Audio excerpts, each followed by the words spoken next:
Hi there, you're probably watching this video because you purchased a Kogan 5-in-1 combo scanner and you've got really confused by the user manual. You're not alone. I have also got very confused and have spent quite a bit of time trying to figure out how to use it, and so I'm sharing this with you too.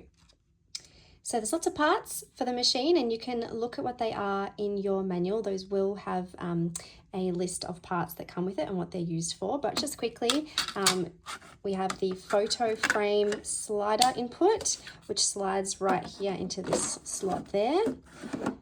And I haven't unwrapped these, but we have the slide only input. Now these ones actually slide. I don't have a lot of room on this right hand side, but you can see there's a sliding hole for that, and it slides all the way through there, and so that's used for the slides, and it's also used for the negative film as well. So you can use either of those options. So the first thing you want to do is turn on the machine. That's quite obvious. I'm just going to be showing you how to scan a 6x4 photo.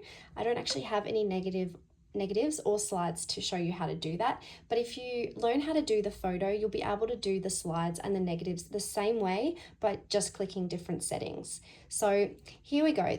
The machine is on, and I'm just going to show you how to do the 6x4 photo. I've entered this photo of my dog, and I put it inside the frame. Now you can see that I've snapped it in, and I've made sure that there's no borders where there's any black plastic from the back showing. I want to make sure it's nice and aligned, and then place it into the machine. It's backlit, so you can see the image as it comes through the display window. Okay, now what we need to do is tell the machine what kind of media we're using. So we're going to go and press mode up the top here. That's the middle button. Now these buttons here have different meanings. The first one here along is media type. So we're telling the machine what we're putting into it. The second one along is to do with formatting the SD card. That's here. The TV option is about NTSC or PAL video output. The third one along is about USB. So later I'm going to show you how to connect your Kogan machine to your computer via USB and get the photos off it. Fifth option along is energy saver. Okay, so we're going to do some photo scanning.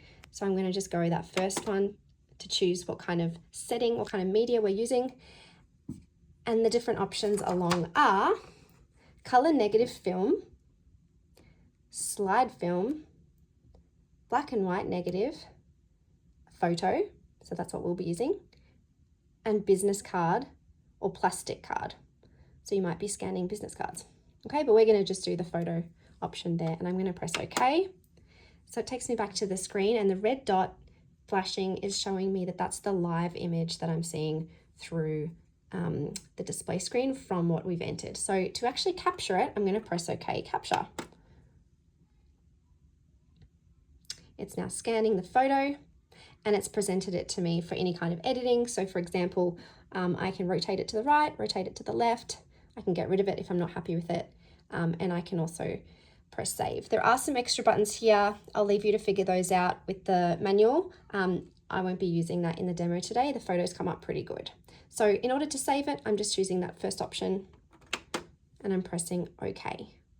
Now, if I want to look back at photos that I've scanned, I'm going to click this playback option, and it's going to cycle through any photos that are saved on that SD card. So I've only got, I think, the one, maybe two while I was practicing. So if I want to delete any of these, I'm going to press mode. It's going to pause the playback. If I press it again, it's going to give me the option of, again, rotating it or deleting it. I'm going to click across using the arrow button until I get to the delete button, and I've deleted it. I'm going to delete the next one as well. So I'm going to press mode again.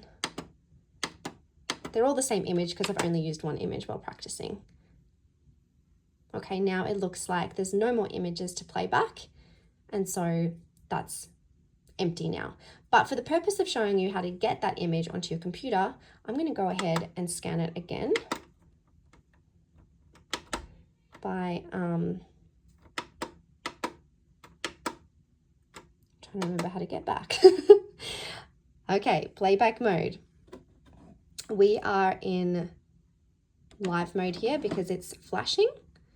Okay, we're happy with the borders, we're happy with the boundaries. Now, can you see how I just put that in a little bit funny and it moved slightly? So I'm just going to make sure that I'm happy with the edges.